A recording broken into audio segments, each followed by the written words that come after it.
Dan, thanks so much for coming on. Let's talk a little bit about you and your background in business. You've got a pretty extensive background in technology and gyms, amongst other things. You want to give us a little bit of a bio on yourself? Oh, okay. Yeah. So opened a gym in 2009. It's been a decade. Almost skip myself a decade. Opened a gym in 2009, 2010. Kind of came from an software engineering background. And when I opened the gym, realized that I wasn't really cool with like the software that was out there and kind of the business practices that were being deployed in general.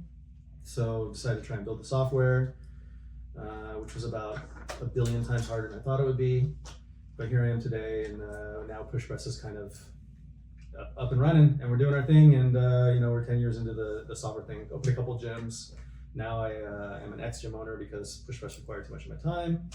And I get to be the fortunate guest on podcasts like this, so I appreciate it.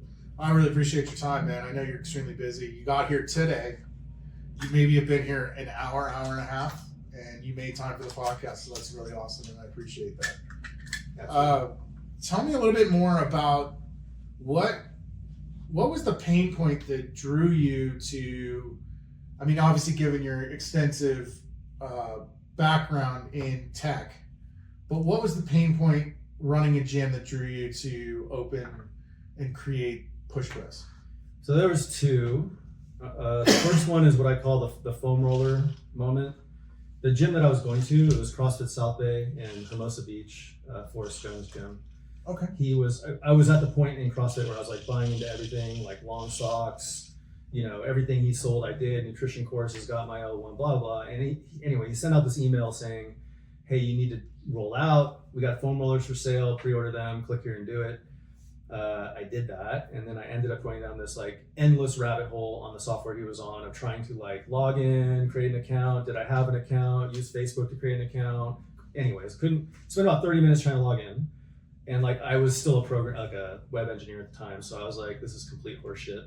So I just like got in my car, drove across town. And this is before there were CrossFits everywhere. So it was like, I literally legit drove like 20 minutes to his gym. I threw the $20 at him and I was like, give me my fucking foam roller, because like I wasted like 2 hours of my life trying to get a foam roller and I was so pissed off. So that was one, because this at the time, this like 2008, was the de facto biggest gym management software system in the world. And I was like, if this is the best and the biggest, like, wow, like tons of opportunity here. The second was when I was opening my gym, I had spent literally a month of my life. So both of these have to do with wasting my time, which really pisses me off. So I spent about a month of my life. I was working at MySpace at the time. That dates me, but anyway, I was working at MySpace and I spent a month of my life faxing them statements, trying to prove to the payments company, like negotiating a payments rate. And it was like faxing him stuff, emailing the guy, trying to like prove our business, jumping through so many hoops. And I negotiated our payments rate down to 1.9%. And I was stoked, like getting high fives with my partners. Like I was so proud of it. I did all this work, got 1.9%. Fast forward like 6 months, one of our early clients, who happens to be a founder of Push Press, he was a banker and he came to my gym. He was a member. And he was like, I was like telling him, yo, I got 1.9%, super good. And he was like, it's impossible. There's no way you got it. It's like literally not even possible.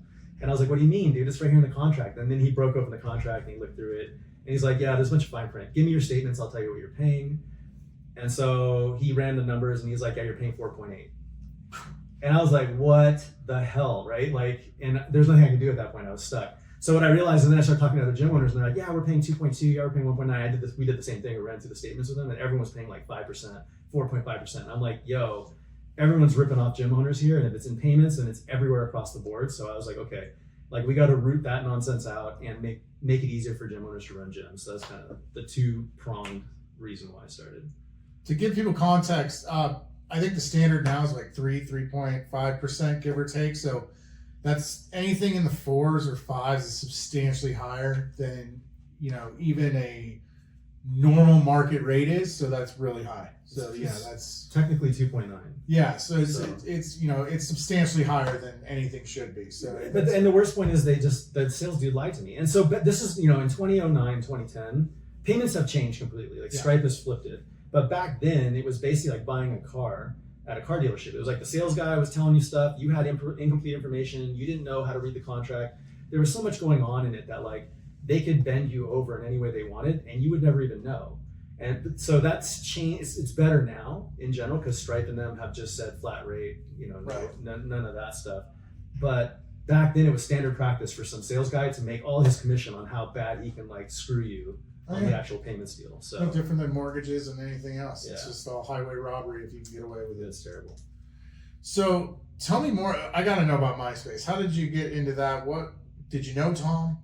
I came in after Tom was kind of gone. Okay, so after the acquisition. I mean, long story short, I was a startup engineer. I've always been a startup entrepreneur type person, and I was an engineer for startups specifically. And the CEO that I worked for, I basically just followed from gig to gig. Like he would go become the CEO of this company and that company, and at that time, he became the CEO of MySpace. So then I followed him to MySpace and did my thing there. So that's basically it. Okay. So for everyone listening, like attach yourself to someone in power and just like ride them everywhere they go. Works. All right. Taking notes. Good. All right. For the career. And the money, because the more jobs you switch, the more money, the faster you make more money. And that is something for people unfamiliar with this podcast, maybe tuning in for the first time. Our goal is to talk about the balance that can be had between your health and fitness, your family and business, and how you can find a way to meld all three of those things. You're going to have the most success you've ever seen. I know personally I've seen it. Dan, I'm sure you've seen it multiple times. It can be done. As much as the internet would have you believe it can't be, we're here to dispel that myth as best we can. Obviously, there are seasons of your life where you are going to be heavily weighted towards your family or your business or even your health. I spent almost a year focused on my health to lose about 80 pounds and get healthy. So, everybody's in different stages. So let's talk a little bit more about push press. Push press, I personally can attest to. It's done wonderful things for the gym industry as a whole. You definitely have a different passion than most companies in this space in terms of I almost want to say it's for gym owners by gym owners, right? It's as almost cliche as that is, yes. It's cliche as it is. It's very much you guys are passionate about being pro gym owner rather than pro industry, and I think that's a really novel thing to do, but really, really difficult to do. Tell me a little bit more. What kind of stuff are you guys up against? What are you trying to accomplish at this point? I actually feel like it's not difficult, and maybe that's just a different mindset. Right. But I do think all the gym owners listening to this, or all the gym owners out there, would probably agree, because we all are mission driven. Right. And kind of like I said, when I saw kind of the practices that were happening from non-gym owners to the gym owner industry, like basically like all these earlier softwares, like nowadays it's a trend. Like push press was probably, what if I kind of like the owner was kind of like from the space. He definitely was from the space. I don't know if he had the gym initially. Now it's like Kilo from the gym space, Stream Fit from the gym space, like all like, and you can go across restaurants and breweries and all the software out there nowadays. It's like being built by the people in the industry. But before, you go back to like 2010, 2000s, software cost so much to build. It was built by bankers. And it was built by like people that were never in the industry. They didn't understand the industry, and honestly, they didn't care about the industry. So I don't think it's hard in today's world to care about your clients and their well-being first. And I say that because I know you do at your gym. Like it's the same exact. So all I did is just transferred my energy and my passion as a gym owner into software ownership. That makes sense. Yeah, because this is really scalability, right? Like, before, I wanted to change the lives of 200 people in Torrance. Now I want to help 1 million people change their lives across the globe through you and 5,000 other gym owners or 10,000 other gym owners like you, right? Right. By proxy, the gym owners are spreading that. That makes a ton of sense. What I meant by difficulty, I think there's still that element of big money in a lot of these softwares and in a lot of the products that are out there in the gym, just in the industry as a whole, right? Take out the boutique gym space that we're in that CrossFit style. I think there's just still so much venture capital money and profit first mindset that there's got to be some, I hate to say mountains, but some mountains you got to push against for your mission. right? Because you still are battling these juggernauts with tens of, if not hundreds of millions of dollars in backing. Yeah, I mean, the beautiful thing about that, honestly, is if you're playing an infinite game and your mission is aligned with the goals of the customer, we cannot lose. There's no way a PE or a VC and PE money comes from different flavors, but we'll just throw them all in a bucket for now. Somebody who's backed by an investor and all the investor care about is return on investment, they'll never beat us because they have a finite timeline that they have to return their investment, and I will just grind them for 30 years, right? So there's no way we can lose, and that's kind of like the way I look at this space that we're in. I'm glad that the biggest people are PE owned because we will destroy them over time, but we will do it like slowly and methodically and like super annoyingly, but there's just no way they can compete with us. Okay. I think that makes a ton of sense. Does that sound confident enough? No, that sounds, not only does it sound confident, it makes sense because you're right. If you're playing a time game, yeah, private equity and venture capital, they have to turn a profit in a certain amount of time because then they have to sell it, right? Venture capital, they don't like to stay in anything for very long. They want to keep moving, right? Recycling money. Most VC and most private equity, yes. Yeah, I will put asterisks on it, and that's because like our VC backers are basically students of Warren Buffett, and they're infinite game players. Perfect. So like we are perfectly aligned with our investors, and now we have the capital to do what we need to do over the course of a lifetime. Like this will probably be my last business, and I'm old, but I'm not so old to say like I couldn't just jet out of this and start another business. But right. Like I will do this until I don't have the energy to do it anymore, and PushPress will probably still live on after that. Which leads me to that question. Speaking of venture capital, knowing that the industry, how did you get PushPress lined up with venture capital backing? I know you did a round of funding recently.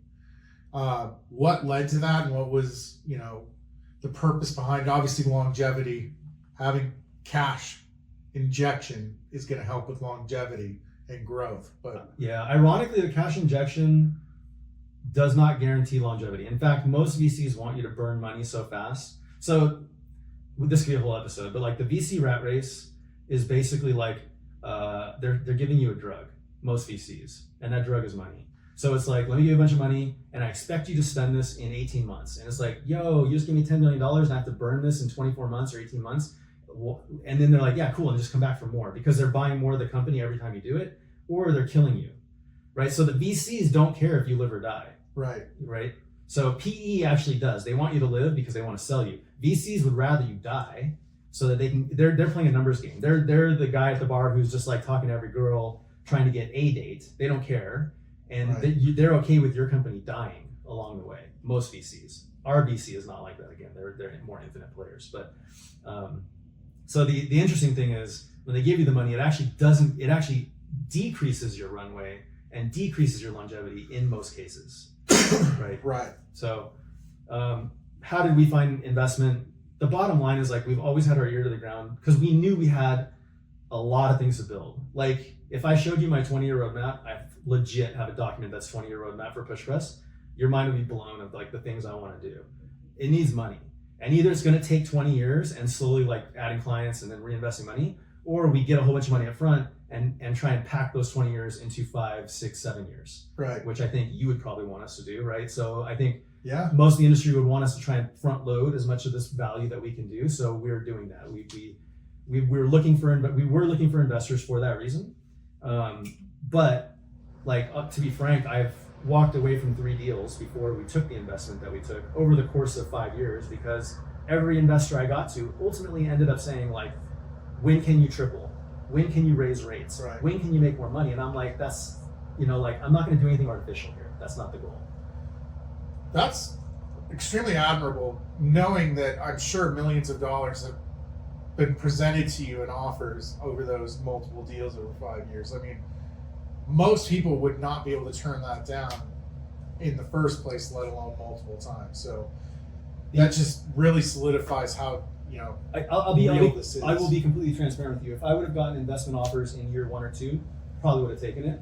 But once you've invested 5 or 6 years of your life building something, and then they're like, we're going to give you $8 million, but it comes with this dance with the devil clause. Yeah. You're like, I'm not going to throw away 6 years of my life just to get some money. Like Yeah. we've gotten here on our, like we had enough time to build a conviction of like we don't need the money, but we would like it.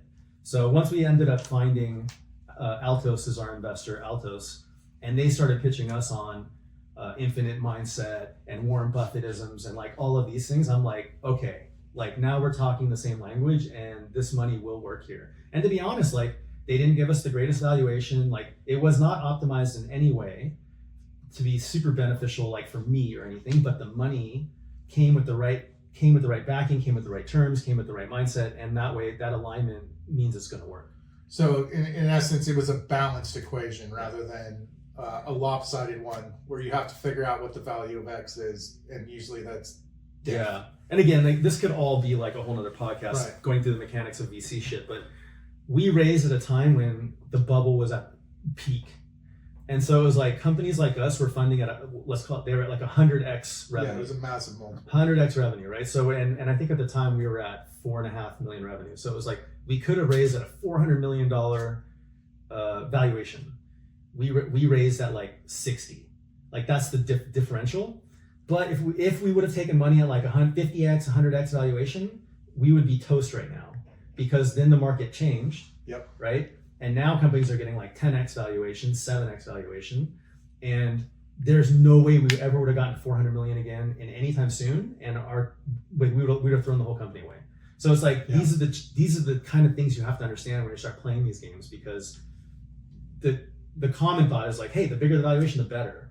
But it's almost like if you buy your house for like 2 million, but it's really $1 million house, you're never going to sell it for more than 2 million unless you wait a really long time. Yep. Right? So it's the same idea. That makes sense. Let's talk a little bit more about your passion for fitness. I know you're always out and about. You just did like an entire, what was it? Running, biking, hiking, and kayaking? River rafting and kayaking, yeah. Through Costa Rica. Let's talk a little bit about that. Like that's an interesting vacation. I mean, for anyone, let alone the founder of a big time tech startup. I mean, we are who we are, right? Like we're not a bunch of suits like doing stuff. Like my team at Push Press are a bunch of people who love fitness. So, you know, like I actually went with one of Zach Forrest as one of our team members, and he went with me on this trip. Okay. Yeah. Dude, it was super fun. Like, you know, it was like just enough work where all the rice and beans you're just counting as that's the fucking energy for tomorrow. The fuel, yeah. And somehow a case of beer always ended up at our campsite with us, and we were just chilling at the end of the night, having some beer and eating all the food we wanted. And you probably needed it. Absolutely. Like it was enough work. I thought it would be easier than it was, I'll be honest. And the humidity crushed me, and yeah, it was fun.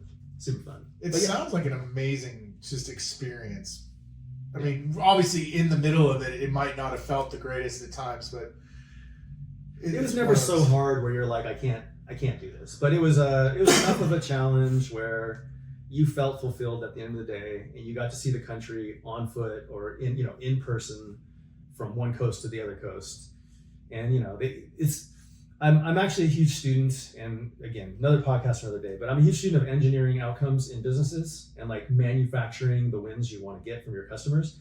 And it was interesting to see like how you end up kayaking around this corner, and then there's the Caribbean Ocean, and it's like everyone gets to dive in the ocean, and then they have champagne, and it's like this huge like, we did it moment. And it was like, it really wasn't that big a deal, but because you're in the moment, you're taking pictures and all this stuff, it's like, you feel like you did all this stuff, but it really wasn't that big of a deal. But it was interesting to me how they manufactured that really well. Like it comes around a corner, and they're playing it up like it's going to be another 10 miles of kayaking, and you're hating life, and you're getting burnt. Like I'm peeling everywhere. It's cool how they did it. Yeah. Dan and Chip Heath would be very proud of that moment. Yes. So, talk a little bit more about your passion for fitness. I mean, obviously you were in a gym, you got into the CrossFit space. How do you balance that with everything, all the demands on your plate as a CEO, a husband, a father, and then you got to pack in fitness too, which is, I know, an ethos of Push Press is fitness. So how do you balance that importance? It really is. I think something you said earlier is important to remember. And it's like, we all go through seasons of our lives. And I think for the last probably like 22 like from COVID all the way through when we raised the money from the VC, I probably was way over indexing on push press because it needed it. It really needed it at that phase. In the last 18 months, I've kind of looked at myself and I said, yo, like you're working in the fitness industry. You need to live up to the deal of being the CEO of a fitness company. And that means you need to prioritize fitness for yourself.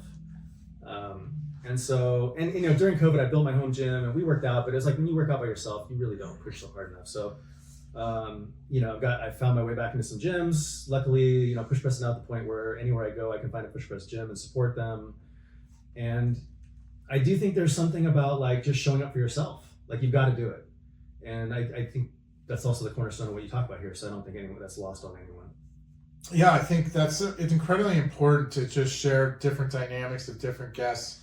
We all have incredibly busy lives, but we still manage to find, even if it's 30 minutes to get fitness in, we still manage to find the hot box hotel gym, like the one here, that they now have an AC, but for us vets that have been here for a few years, that thing used to be a sweltering hot box.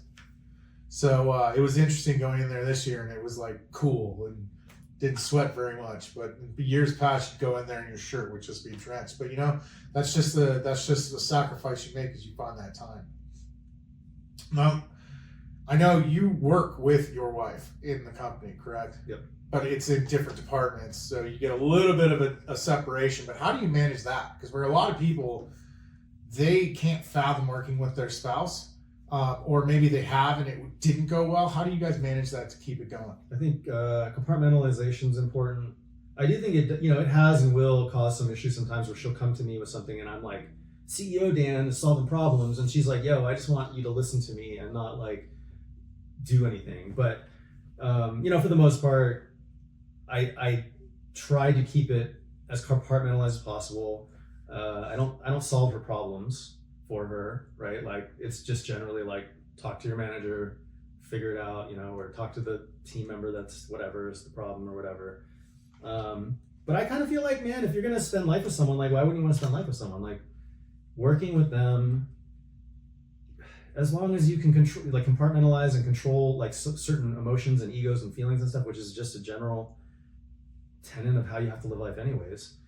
I think it's a blessing, personally. I like it. Yeah. So just to respect your time, I want to kind of capstone this thing with, do you have any quotes or thoughts you want to share that you think would be important for listeners? Oh, so many. Let me try and think of a couple like really pertinent ones. So let's see. These are all going to be business type concepts. So that's what I spend my time obsessing over. I think customer feedback loops are the most important thing for a business. I do feel like I've heard enough in this industry, like we're at Two Brain event, and I think Two Brain tells people don't talk to your customers, don't talk to all your customers, only talk to your best ones. I would disagree with that. I think you need to talk to everyone because feedback from your customers is the only way that you can actually get to understand, like you're in business to solve your customers' problems, good, bad, or ugly. You don't have to act on everything, but building as many feedback loops and getting feedback as fast and as often as possible is literally the way to build a business that succeeds. And if anyone is competing against you who can build faster feedback loops, the chances of them beating you are almost guaranteed. So feedback loops, in my opinion, are super huge. The second one that I think is really important too, and again, this is a contrarian thought maybe, but it's just something I want to put out there. It's too many people focus on outputs. And I heard this term a couple times today, and this is the definition of output metric. It's a lagging metric, right? Output metrics, in my opinion, are just checkpoints for you to understand what's happening, but they're kind of garbage in day-to-day business. Like if you tell me what you're focused on is revenue, that's not something you can change, right? Just like if you tell me your goal is to lose weight, you can't just wake up in the morning and say, I'm gonna lose weight today. Like you have to say, I'm gonna eat better, I'm gonna work out, I'm gonna do cardio, right? Like there's inputs that go into losing weight, But when people obsess about the output, they're stuck. Like there's nothing you can do about that. You actually have to obsess about the inputs, right? And I think when you combine those two things, input metrics that lead to outputs, and then feedback loops, especially feedback loops against your input metrics, now you're cooking with gas, cooking with oil. I don't know. You're cooking with something that's highly flammable in terms of actually making a business that can scale fast. That makes sense. I like that last one. That makes a lot of sense. I think, especially feedback. I think a lot of gym owners and business owners in general, we almost have like a defensive ego because this is our baby, it's our thing we started, and so feedback in general is hard to take, good or bad, because we almost have this defense mechanism up. So a really key thing early on in your business life, or if you haven't done it well to date, is start getting comfortable taking all sorts of feedback, because sometimes the best feedback is actually negative because they're pointing something out. The best feedback is negative, Right. 100%, because that's the problem points, right? And you don't have to act on all the feedback, Right. but you have to get market sentiment, because if you hear it enough times, like if you only poll a certain segment of your customers, you're going to miss out on some important feedback, because honestly, your quote unquote worst customers might be the people that you have to work with the most, right? Or you just don't like them because they complain, but they complain because there's a problem that you just don't want to deal with, right? I don't know whatever it might be, but like you've got to listen to it all. Like there are clients that I fired at PushWest, but I still listen to what they say, and I might throw it away, or I might, it's like, or you might throw away 9 out of 10 stuff, but the one thing that they give you could be game changer. So it's like you've got to get as much feedback as fast as possible and as often as possible. I love it. Yeah. Dan, thanks so much for coming on, man. Really appreciate you sharing your time. I know you're extremely busy. Nah, I'm chilling. Thanks for having me, though. Thanks, man.